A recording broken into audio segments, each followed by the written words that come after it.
cinturinha fina, peito durinho, os bustos assim, aquela coisa maravilhosa, tá entendendo? Ah, mas eu preciso voltar, porque ó, os cabelos já voltou ao normal, tá vendo? Tá faltando só crescer pra ficar do tamanho que ele era antigamente. E a gente vai cuidando. Aí agora você me diz uma coisa, aqui eu inspirada já nesta manhã. Nessa manhã que eu digo pra mim, né? Que já são meio-dia e é a hora que eu acordei, tomei um cafezinho básico, pra não dizer que não tomei. Mas aí aqui, olha aqui eu, aqui ó. Já vendo aqui um vídeo aqui, o Caba falando, todo mundo diz que a gente colhe aquilo que a gente planta. Mas aí ele começou a dizer, não, mas eu não plantei não. Olha aqui, ó, veio um passarinho aqui, cagou no meu quintal, trouxe aqui a semente brotou, eu fui deixando crescer e agora é uma árvore, um pé de goiaba, cheio de fruta. Aí me inspirou logo para me vir aqui falar com vocês, né? Porque eu já morei também num lugar aonde o cocô do porco do vizinho, ele lavava lá o chiqueiro dele, aquilo cruzava o meu terreno grande, que era 10 por 15, tá? Corria e ia parar lá na calçada da rua. E todo dia eu falava, olha essa água podre aqui. E aquela caatinga que é maravilhosa, aquele perfume vinolha, exalando no quintal todo. Eu ficava com a porta fechada porque as moscas adoravam o ambiente e eu reclamando. E acabou que ele não fez nada para poder mudar o cenário. E aquele oceano Atlântico passando. Só que eu reclamava, mas não sabia o que Deus estava fazendo, espia. Quando um belo dia, meu esposo foi, colocou um murão altão, uns 2 metros. Conseguiu um dinheiro, levantou o murão de uma ponta a outra, já fez logo à frente, já deixou garagem aberta, portão. E ficou tudo aquilo muito lindo. Ele foi, mudou o porco dele, tirou de lá de trás, trouxe para a direção da minha porta. O porco comeu o tijolo, ficava de lá me olhando. E quando eu olhava para ele que estendia a mão, o porco botava o focinho para dentro. Olha só como é que é a implicância de Satanás. Até o diabo usava o porco para poder me enfrentar. Escuta, o que deu isso? E aquela aguaceira, pois eu mexi no quintal, tirei toda a grama, acertei, botei uma piscina para as crianças lá atrás, ficou aquela coisa, um ambiente que eu botava uma cadeira para ficar lendo a minha Bíblia, aquela coisa toda. Um belo de um tempo, eu passei uma dificuldade financeira que foi de extremo. E para poder até comer, eu tive que vender todas as minhas joias, juntar as minhas joias com a joia dele, para a gente trocar por bolsa lá no sacolão. Olha, eu consegui as bolsas do sacolão e começamos a fazer sopa. Tomamos sopa de dia, de noite, de tarde, de manhã, de noite, já não estava aguentando mais. Mas a nega estava ficando tão bonita, e o cabelo também, as crianças, tudo gordo, que eu falei, meu Deus, é coisa de Deus mesmo. É coisa de Deus mesmo. Eu vou falar pra você, passou aqueles dias, daqui a pouco começou a brotar umas plantas dentro do meu quintal, que eu não sei quem é que regou aquele negócio.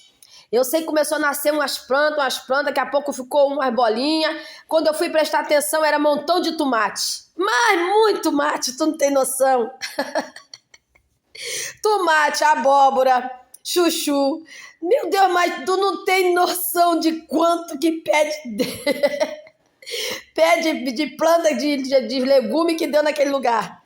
Aí eu comecei a colher os tomates, comia salada e fazendo aquilo. E fomos levando. As coisas fui estreitando e a gente usufruindo daquilo ali. É por isso que tem uma hora que a gente fica reclamando da vida, mas a gente não sabe o projeto que Deus tem na história, tá entendendo? Às vezes Deus está trabalhando numa forma tão sutil dentro de um caos para poder trazer uma bonança, uma vitória grandiosa. E a gente ainda reclama. Aí agora eu vendo esse vídeo, caiu na cachola aqui. Passou um urubu aqui, trouxe tudo estragado, tudo sujo, tudo podre, já cagou na minha cabeça, já cagou no meu quintal. Aí eu vou agora esperar, porque com certeza esse cocô ele veio para poder trazer uma bonança, trazer um bom pé de árvore que vai dar bastante fruto. Espia só que eu já tô falando, já tô vendo um negócio já bem bom. Eita ferro, depois eu volto no vídeo para contar. Mas aí você me vê uma situação dessa. O porco tava lá atrás, eles fizeram aquele oceano Atlântico atravessando o meu quintal, parecia até o Mar Vermelho. Saía lá na ponta, tá? E eu reclamando. Mas parei de reclamar, botou um muro, o bicho veio, comeu o tijolo. Quando ele olhar para ele, eu falar, tu comeu o tijolo para tu ficar me olhando, mas tu é do cão. Mas o bicho era oferecido mesmo, menina, e eu não sabia. Aí escuta só, depois eles começaram a passar necessidade, os vizinhos, e eu na igreja. Aí eu ia lá fazer oração porque o vizinho me pediu arroz. E na minha casa tinha 10 sacos. Eu fui e falei pro meu esposo, leva lá 5 quilos para eles. Levou. Aí eu falei, pergunta aí se vocês querem oração. Aí quiseram, nós fomos lá fazer oração, oramos dentro da casa, oramos lá tudo, marchamos com o varão dentro daquele quintal. Deus quebrou, eles começaram a ir pro culto. Começaram a ir pro culto uma vez, 2 vezes, 3 vezes, depois pararam. Aí eu escutava de lá, a mulher dava uma gargalhada e virava com aquele samurai do capeta e manifestada.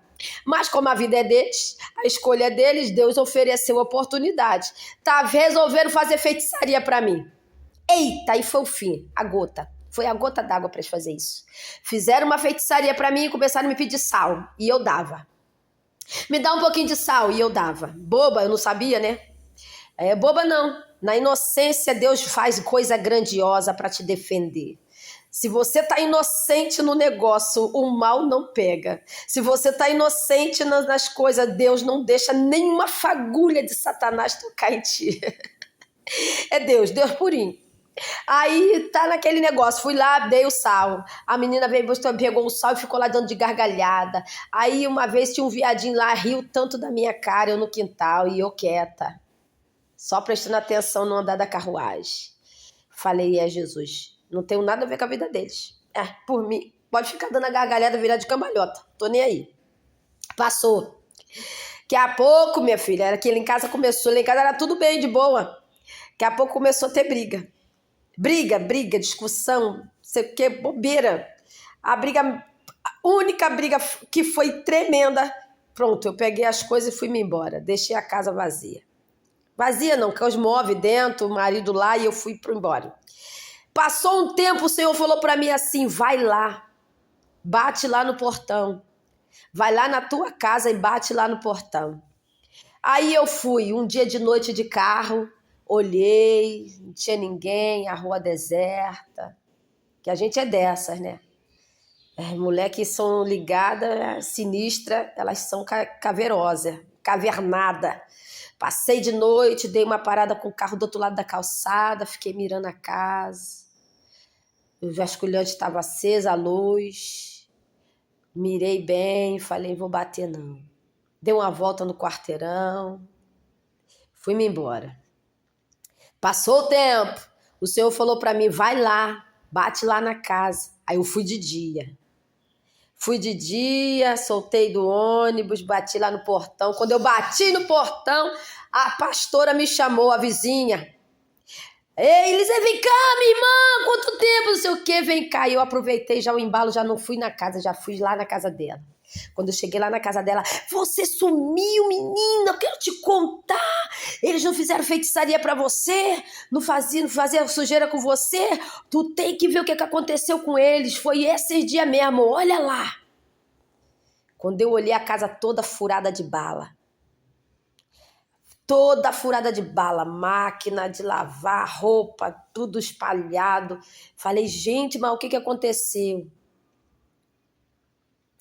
Eu estava mexendo não só com você, mas estava mexendo com outras pessoas também. E aí aconteceu isso aí. Aí eu peguei e falei, e o porco? Porque o porco era o porco que era do negócio dele lá, e eu não sabia. Mas quando eu levantava a mão, o porco entrava para dentro. Eu orava meia-noite, quando eu dobrava o joelho, meia-noite para orar, os porcos dele começavam a gritar, como se tivesse uma bola de fogo lá dentro. Era uma gritaria, pareceu um desespero que eles arrumavam lá dentro. Quando eu começava a orar. E eu falei, Jesus, isso é de capeta, mas é porque eles eram espíritas, eu não sabia. E a implicância deles, sabe qual era? Era porque o quintal que eu morei, que eu comprei, Deus me deu essas condições para me comprar esse quintal, esse terreno. era o lugar aonde que eles manifestavam os demônios e aonde eles faziam toda a bagunça ali no quintal, quando eles se reuniam. E tinha dentro daquele chão, tinha algo enterrado. E quando eu comprei o terreno, que nós tiramos aquelas manilhas, era um monte de roupa de santo que estava lá dentro daquelas manilhas. Eu tirei, joguei fora. E eu quebrei a casinha que tinha, meti o martelo, falei, não tem capeta certo. Eu estava na igreja, estava forrada, estava com Deus, e o Deus ficar comigo. Quebrei tudo, tirei o tal do cruzeiro, falei, pastor, vai lá em casa, faz o buraco e desenterra. Fizeram um buracão enorme, jogamos óleo ungido por dentro, já voltei ali, os panfletos. Eita, que foi aquele negócio, depois fechou o buraco. Passou um tempo, o Senhor me mostrou de lá do alto do morro, vindo um rancho d'água, mas aquilo clarinho, e aquela espuma da água descendo que lavava aquele quintal todinho. Falei, eita, que Deus quebrou tudo agora não tem mais nada. Aí foi, a obra começou. Eu vou te falar uma coisa. Não brinca com quem tem mistério com Deus, porque o negócio fica sério. E Deus, quando tem obra de libertação com a gente, Ele só coloca a gente dentro de um lugar assim mesmo que é tenebroso, que é para fazer diferencial. E eu vi Deus fazer algo tremendo naquele lugar. Eu vi. E depois eu fui-me embora. Mas quando eu fui embora, Deus tratou com pessoas naquela terra. E olha que eu não sou mulher de estar na casa de vizinho, não. E nem sou mulher de estar enfiada na casa dos outros. Eu tenho o meu comportamento com Deus e não mexo com ninguém. Mas se tu quer mexer comigo, tudo bem. Fazer o quê? Eu não posso te parar, mas Deus pode. Mas falando da fruta, falando da árvore, falando daquilo que a gente não planta e às vezes a gente colhe, porque eu vou falar para você, é bem o Senhor trabalhando, sabe para quê? Para mostrar o quanto Ele é Deus. Não é porque você mexe com fulano, não é porque você implica, não é porque você faz, não. É Deus mostrando que Ele é Deus na vida da pessoa, para poder você entender que você está mexendo com a pessoa errada. Aí a gente vai, eu entrando dentro desses vídeos grandes, longos, que eu vou falar para vocês, a minha cabeça não é um memorial de ruindade, mas de bondade tem um monte. E assim, conhecimento também, experiência também. Porque a gente passa nas experiências que é para poder a gente contar testemunho lá na frente. Porque alguém, uma hora, vai precisar dos testemunhos, né? Para poder a gente pegar e ensinar. Porque isso aqui é ensinamento. Porque quando você tenta destruir alguém, o Senhor não destrói aquela pessoa. Se quando você tenta vergonhar, massar alguém, Deus não permite isso acontecer. Sabe por quê? Porque o céu não soma como você pensa. Deus vê todas as coisas do alto céu. Deus vê todas as coisas do alto céu. E Ele contempla o íntegro do coração. Se a pessoa não tem maldade com ninguém, se não tem maldade com o que você está fazendo, então quem é que vai receber o troco? Não tem aquele negócio quando você compra, você paga, né? Aí é assim. É sobre isso que a gente vai falando. Porque se a gente render assunto, o povo daqui a pouco está se condoendo, dizendo que ela está jogando piada.